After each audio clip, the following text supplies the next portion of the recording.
Good morning, everybody. It's really an honor to be here. I don't say it just because it's the usual thing to do, but it's also because this is a very interesting time.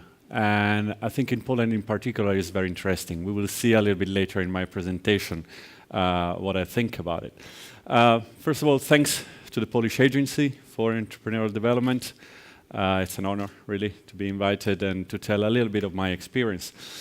Now, today what I'm going to tell you about is not really something extraordinarily new, innovative that you can't find anywhere else. Today, with the access to the information with the internet, you can have access from almost anywhere to the latest update, to the latest trend. So don't expect that I come here and I tell you something that nobody has ever heard of. And I think this is important also for entrepreneurs to take into account, because whatever idea you have, somebody else has already had it. What matters, we will see later. What I'm going to tell you is really a little bit my experience. My experience as a small entrepreneur, my experience as an investor, and as manager of startups. And hopefully there's something that is interesting in that for all of you.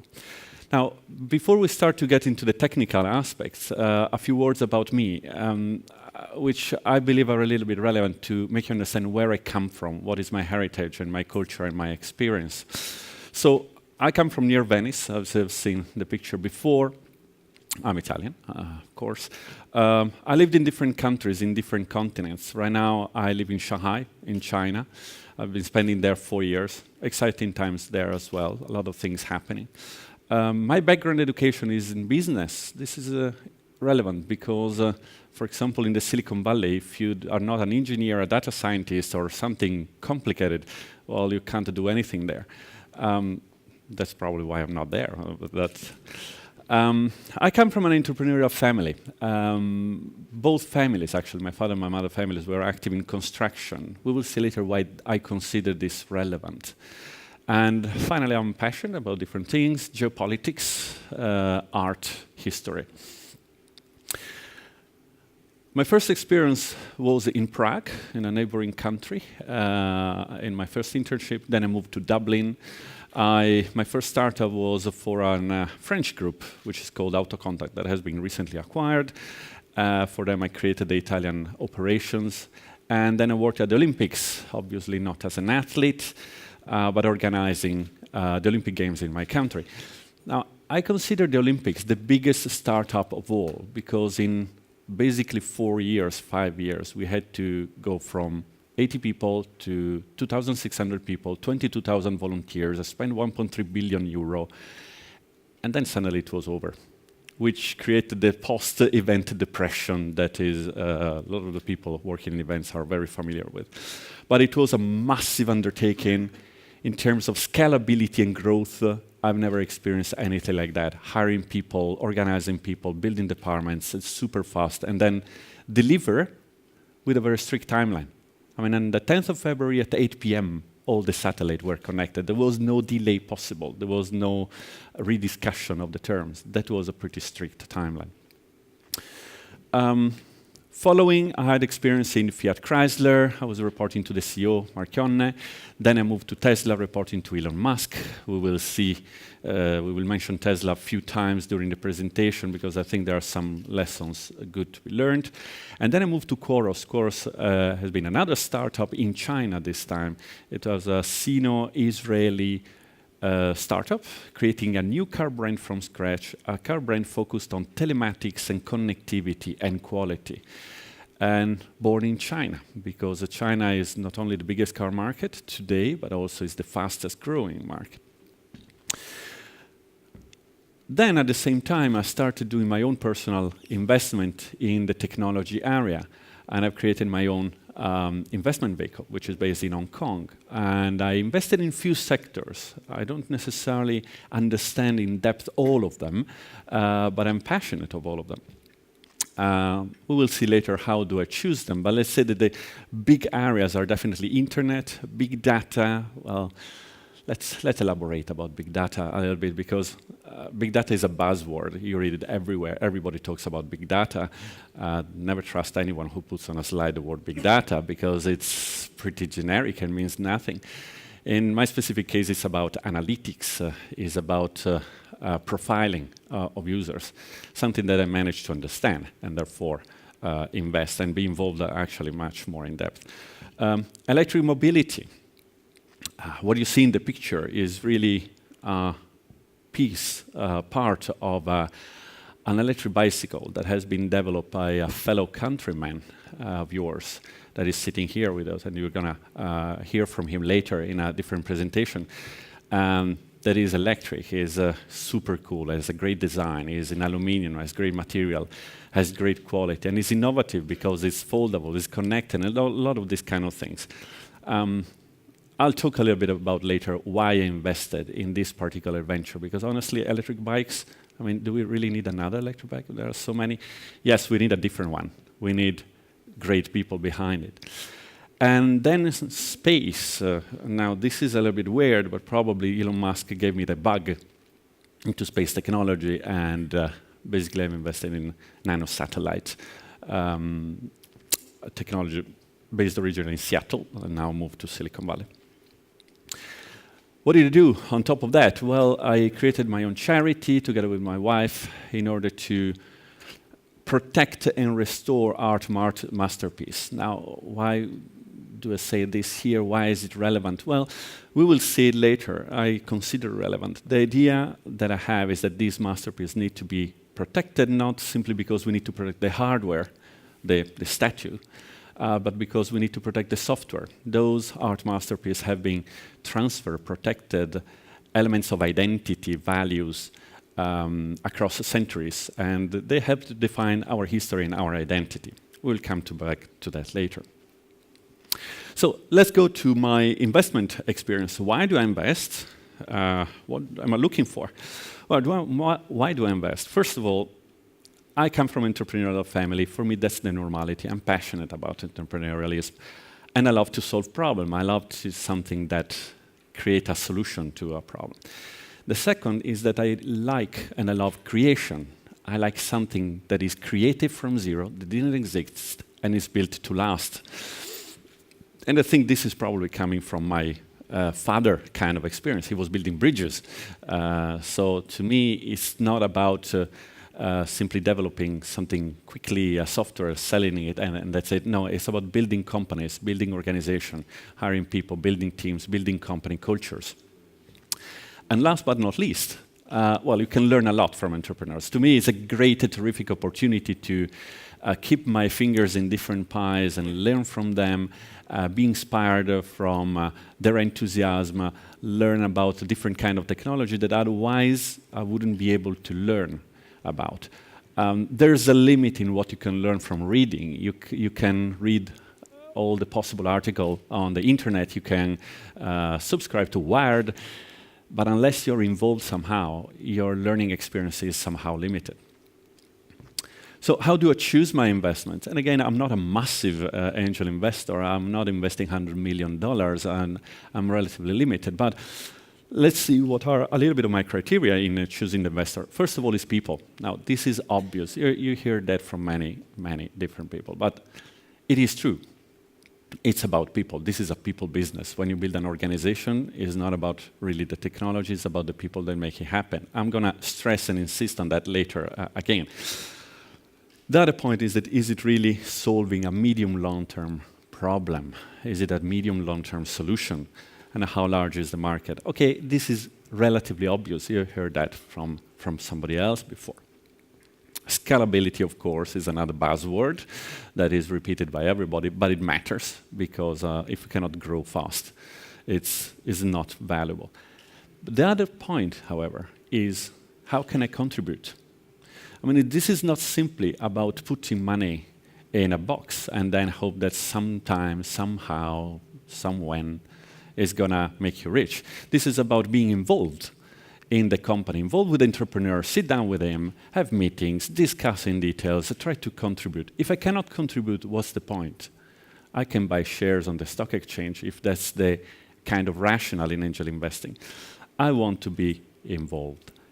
Another point is simplicity. Now, simplicity is a key word because the solutions, the the product has to be relatively simple. Not simply because we want to have something simple to build, but also because it has to be simple to sell. Because if we cannot sell it, well, it doesn't really matter what technology you have behind. So if it's too complicated to develop, probably the entrepreneur has not thought enough about it, has not thought about the solution enough. So let's go about people. It was my first point. I will stress it again. It's about people. I'm looking for people who think big, again, but they are pretty grounded, with their feet on the ground. They are not spending their time in just daydreaming, which is good anyway. They're persistent. They're resilient. This will come back later in the presentation. Persistence is the backbone of the entrepreneur. Resilience is the key feature of an entrepreneur. Let me give you an example from my direct experience. Elon Musk is considered one of the greatest entrepreneurs of these years. Very successful, he built blah blah, all the things you know, Tesla, SpaceX, PayPal, da da da. Elon Musk is Elon Musk not because he had a great idea about electric cars. First of all, electric cars was nothing new. Second, it was not even his idea, okay? Elon Musk is successful because he never gave up. Never gave up. Even when the company went south, he had no money, not a single dollar. He was couch surfing, sleeping at other entrepreneurs' houses. He never gave up. And he became successful. This is the key element. Now, how can I understand that? Well, after a while, you start to understand a little bit people a little bit more. But this is what I look into entrepreneurs. Not great ideas, resilience. Because shit happens, and what matters is how those person will deal with the situation, how they will respond it. Now, I like people that are structured. Let me tell you how and why I invested in one company created by a Polish guy that I met in London. Now, this guy came to me and said, hey, can you help me? I have this idea. And I was like, oh my God. Yeah, what's your idea? I want to do an electric bike. Oh my God, really? I mean, how many fucking electric bikes there are out there? Do you really think it's a bright idea? Oh yeah, no, because I want to do this. And honestly, I was not impressed by the idea. So what I told him is, well, I can give you 1 hour of my time every month, not more. Actually, honestly, I didn't mean to be nasty. It's simply that I was commuting between London and Shanghai most of my time, doing tons of things. I didn't have a lot of time. But it proved good, because I dedicated some time to him, and this guy was coming to talk to me and using me as a mentor, okay, which is great. It's a great thing to do. The simple fact that he reached out to me through AngelList, through LinkedIn, proved that he was a little bit entrepreneurial, trying to find a solution. And we spent time discussing, okay, what he has to do, what he should do. And at the end of every meeting, we were building a list of things to do. And like 1 hour later, I was receiving an email, and he was saying, okay, this is what we agreed. I have to do this, da, da, da, da, da. Okay, well, terrific. The guy is structured. And then 1 week later, I was receiving another email saying, done, done, done, done, done, done, done. So, whoa, impressive. Then I started to spend more time with him. And I appreciated how structured he was, how capable he was about delivering. And then things evolved, and I invested in his company, and then now I'm sitting in the board of the company. And this is something that I love, but it takes time to learn and understand. And understand that if a venture fund or a venture capitalist sitting just half an hour or 1 hour in front of a pitch is not able to appreciate all of that.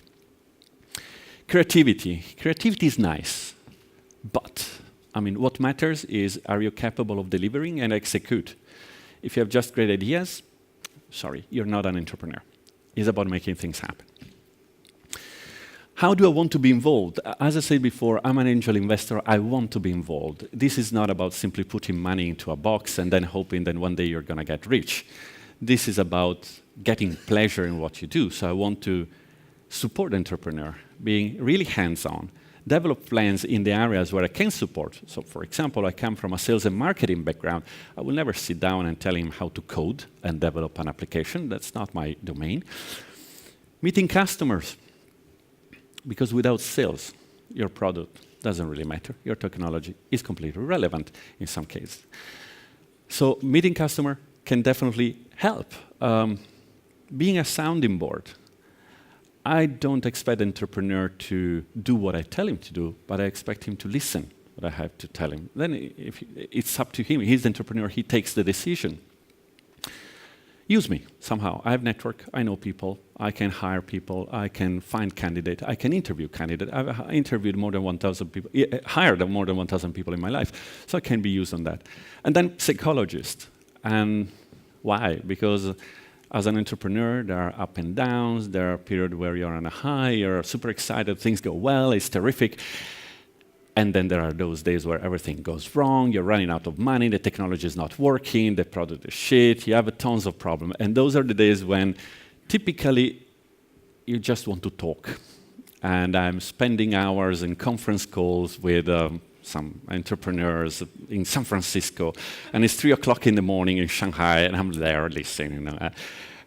But the guy needs that, and it's important for his balance. It's not simply operation, it's people. And the entrepreneur is a person, and is under tremendous pressure. Mistakes. Yes, of course, I did tons of mistakes. But at the end, if I have to say what is the core mistake that I try to avoid now, and it has become one of my guiding lights, is when I love the idea, and I fall in love with the idea, but I don't do a proper due diligence on the people, trying to understand if they will be able to deliver that idea. And that usually doesn't work. Again, it's about people. Your idea, the same idea, someone in Nanjing, someone in Mumbai had already the same idea, okay? So I have to like you and trust you as a person who's capable of delivering. Some problems that I've experienced with the venture industry. Now, today here there are some venture capitalists here. And let me tell you, from my position, that is up in the food chain, I'm somehow lower, because I support at the seed level, angel level, the young entrepreneur. And then sooner or later you reach the stage, the company reaches the stage when it needs venture funds.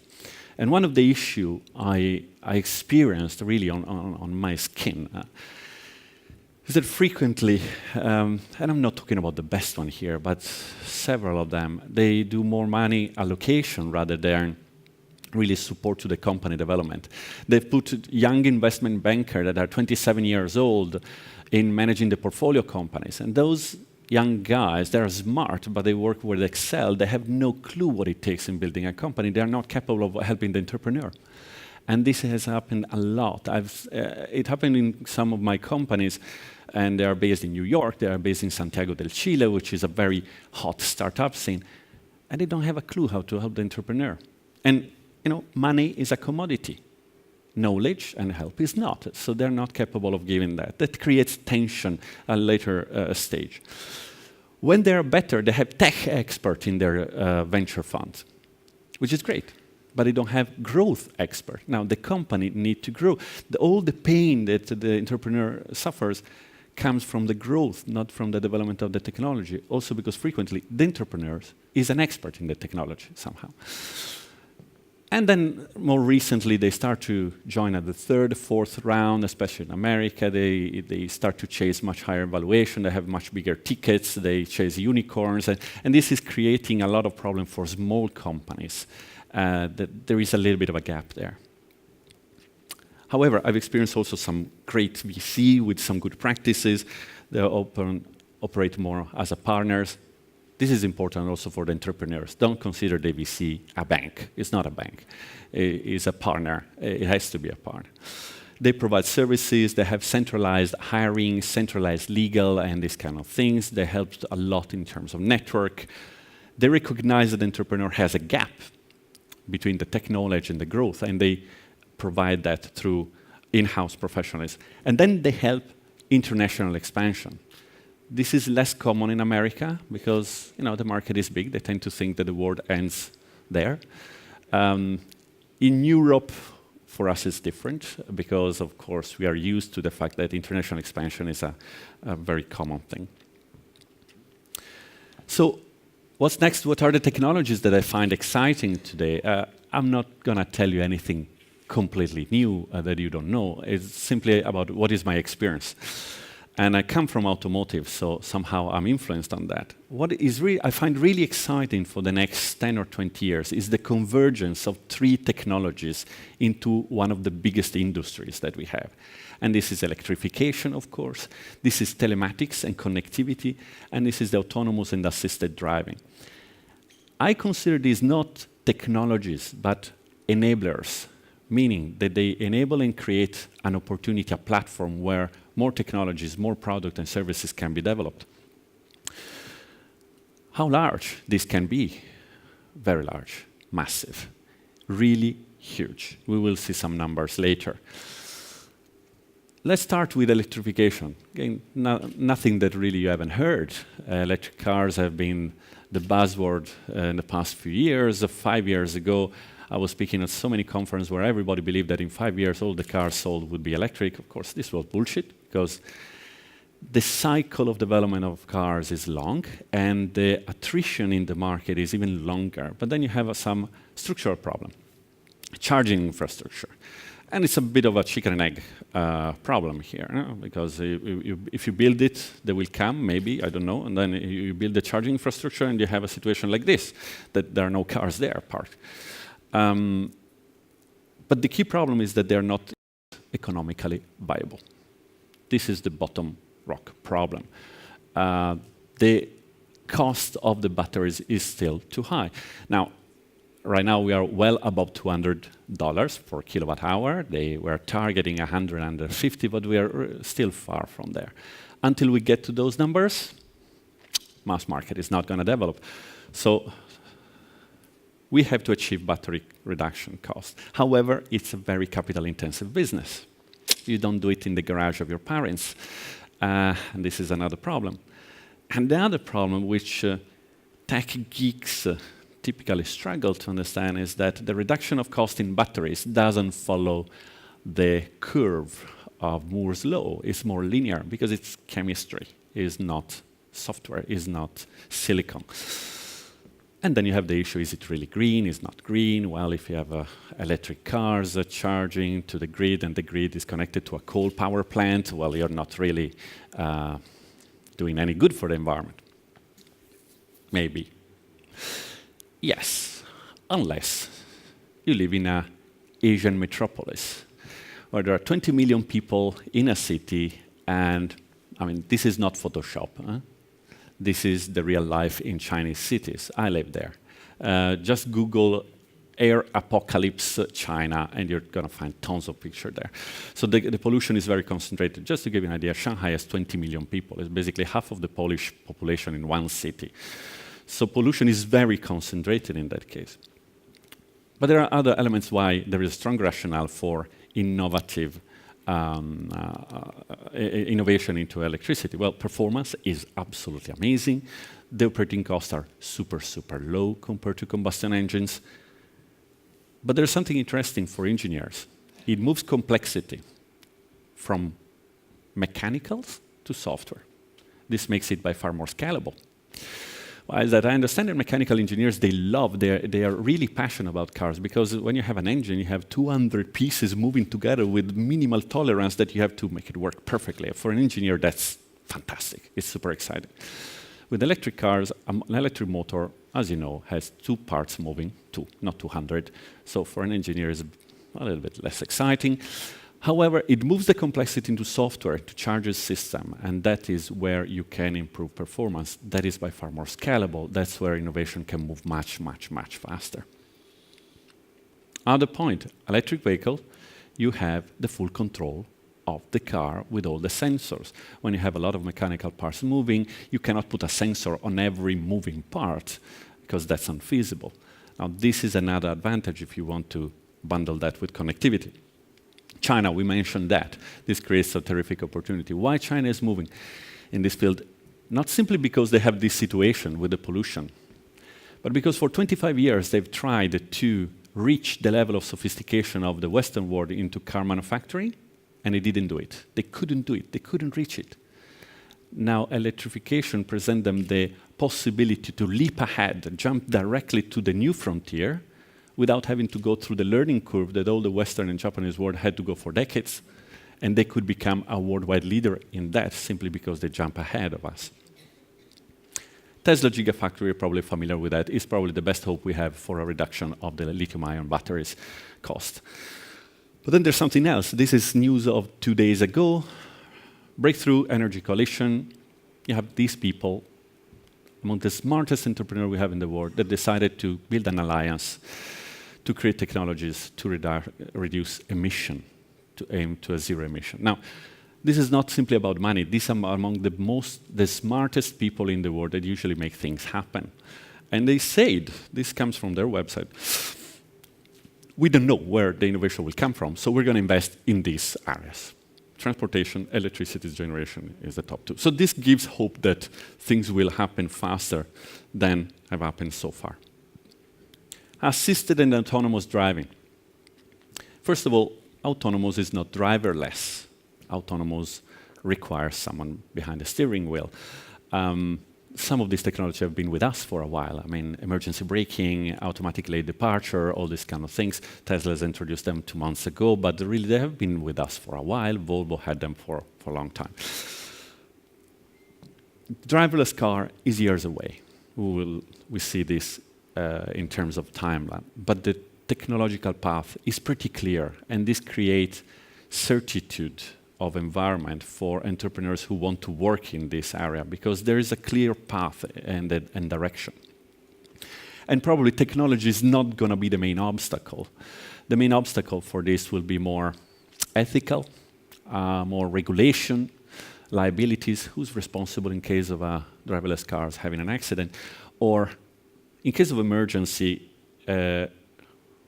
who's going to decide whether I should hit the child crossing the road or go against the wall and kill myself?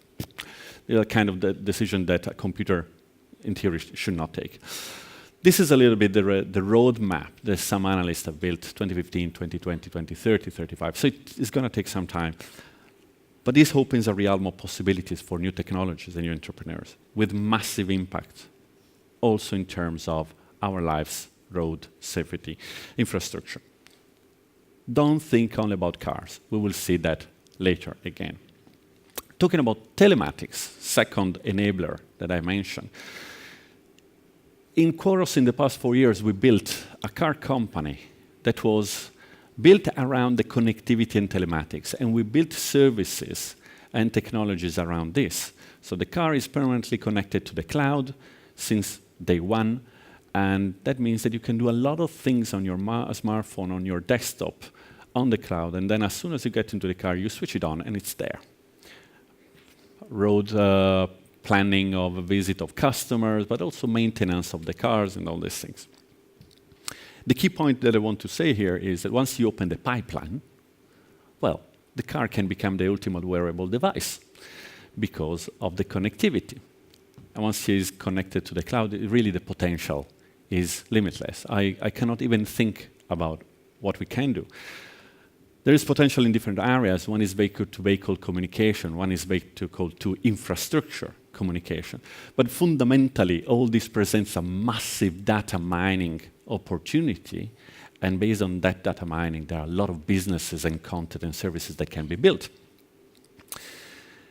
One of the key points here is that the economics of the automotive shift from exchanging money at the point of sale, I sell you a car, you give me the money, thank you, bye-bye, to extracting values throughout the life of the car. That can be 10 or 15 years. This is really a mind shift that creates new opportunities. Last point, the networked car means a potential central brain. Now, this is not, for the one of you who are familiar with Star Trek, the Borg version of a car business. But it means that with a centralized algorithm, basically, when you have thousands of cars collecting data through the sensors on the road and understanding that when this happens, there's a probability of that happens as well, in case of rain, in case of accident, in case of differential speed among the vehicles. Well, when you put all those data in a central database and you start to build statistical significance, you can build a very smart algorithm that is centralized and it can be distributed over the air, and then you have 1 million cars that suddenly have the brain of 1 million drivers combined because they have all that experience. Google has been doing this for several years. Tesla has just announced it 2 months ago. The key point here is that once you open the pipeline, you create opportunities for countless tailored services. I mentioned insurance as the first one. Why? Because in Quoros, for example, one of the first things we did when we introduced the connected car was to offer the driver the possibility to pay an insurance premium based on how you drive. Now, this is nothing new. There are insurance companies that offer you the black box. Now, there's no need of black box. The car is connected. And you pay a premium based on how you drive. Now, the future could become the pay as you drive, because the car recognizes who you are and automatically activates your insurance profile. And if you drive less and better, your premium is updated automatically. But you go through the list. It's limitless. The sky is the limit on what kind of application and services can be developed. And they range from productivity to convenience to all the gamification. We develop a lot of gamification in Quoros. Safety, of course, is one of the key elements, and maintenance. Just to give you an idea, the car in Quoros prompted the driver saying, hey, you're reaching your regular maintenance, 20,000 kilometers. Would you like to schedule the maintenance? You just click on yes, and at that point, you can schedule it directly in the system of your dealer, simply selecting the offer. Now, this is convenience, basically, because the maintenance of a car is pretty much a hassle. So fundamentally, it's a big party of data. Who can take advantage of that? Well, this is a first list of business that can make money out of this. And it's huge. It's massive. It's not only automotive. It's not only insurance. You go from content provider to news to apps developer. But basically, everything that is O2O, so online to offline. We have some Uber people here today. I'm really keen to listen to them. It's another mobility industry that is born, that is raised. Global market for connectivity, estimated by AlixPartners, 40 billion. But more important is that the driverless car industry has been estimated by Citigroup in $100 billion. This is massive. This is huge. The impact of this is really big. Disruption of industries, disruption of business models. Think about mainstream car brands that in 15 years are challenged because people in the big cities buy mobility through an app, a self-driving car. At that point, you don't care what brand is the car. When you take Uber here, do you really care what brand it is? No, you don't. So if you're a mainstream car brand, you have a big, big challenge there. It's a big threat. And it's lowering the barriers to entry for new entrepreneurs.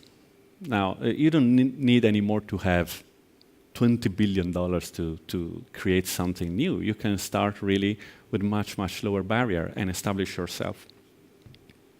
I always think about the possibility to send an automated car to pick up the kids at school with an onboard camera. I can check and speak with them while I'm at home cooking. I mean, you can imagine all the possible solutions. But don't think only about cars. Bikes start to be connected. The driver bike that I've invested, that is going to be assembled here and produced here in Poland, is connected.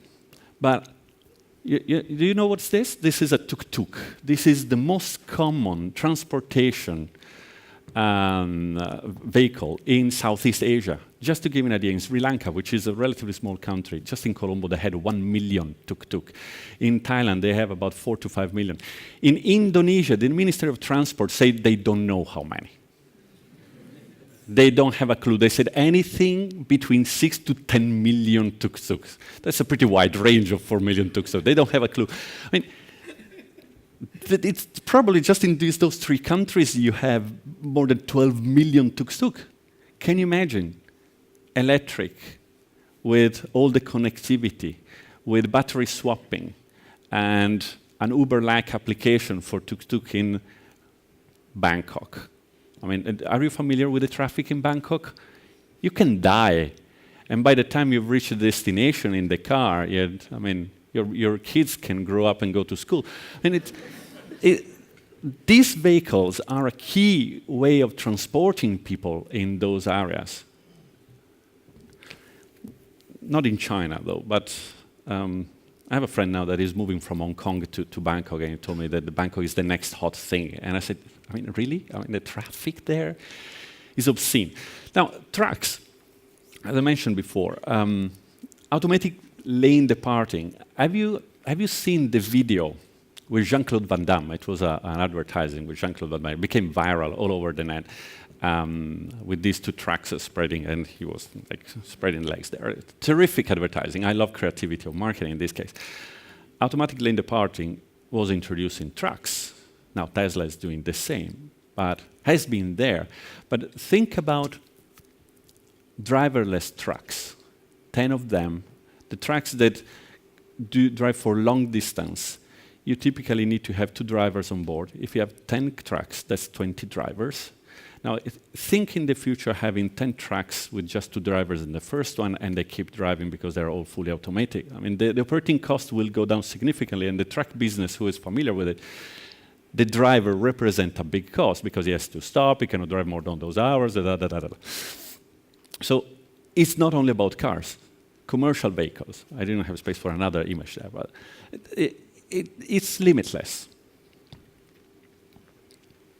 Before, not really before you go, but before I go, I just wanted to mention one point, which is important, in my opinion, of course. And at the beginning, I mentioned about cultural heritage, arts, history, and you may wonder why this funny Italian guy talking about these things here, and it's not relevant. In my opinion, it is. Let me try to take it there. Would I be more credible if I was dressed like a Silicon Valley geek, wearing a hoodie, flip-flops, riding a bike, and long beard, and blah, blah, blah, and checkered shirt, and whatever? That is the Silicon Valley uniform. You talk with venture capital funds in Silicon Valley, and they tell you, if the entrepreneur is dressed like a salesman, don't invest in that company. Rule of the thumb.